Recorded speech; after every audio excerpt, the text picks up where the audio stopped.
अस्सलाम वालेकुम। मैं तुहाडा अपना होस्ट डॉक्टर मोहम्मद इरफान मलिक ते तुसीं वेखदे पे हो मेरा यूट्यूब चैनल पंजाबी टाइगर लोग। साडे इस चैनल ते स्पैशल नित नवें तो नवें पंजाबी कीमती दौड़े रिकॉर्ड किए जाते हैं। तुसां भरावां दी फरमाइश ते तुसां वीरां दी फरमाइश ते अज सानू स्पैशल पाकिस्तान मलकवाल तो फरमाइश की जनाब साडे बरादर साडे वीर साडे दोस्त मलक शकील अवान साहब बहमरा जनाब मलिक मोहम्मद आसिफ साहब मलकवाल।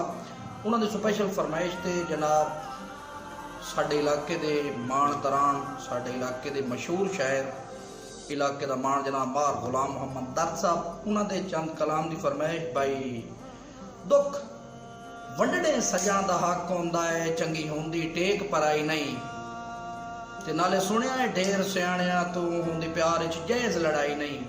तो तुसी जदां दे दर्द दे नाल छड़ गए हो ऐसा मुड़ कोई संगत बनाई नहीं केड़ी रखिए आस बिगाने ते जद लगदे तोड़ निभाई नहीं। अमान साहब तैनू लद्दा लाल रोड़ी तो तैथू यार सियाप जो होई नहीं तरियों वक़्त नहीं बहंदा गर्जा विच मेरी कदर दा ख्याल कितो ही नहीं ते चंगे सज्जन बाजार विचेंदा ही कोई नहीं बेकदरिया कख सुचियो ही नहीं हुण दर्द जहान ते फिरदा वाज तैनू मेरे जिहा लभना कोई नहीं।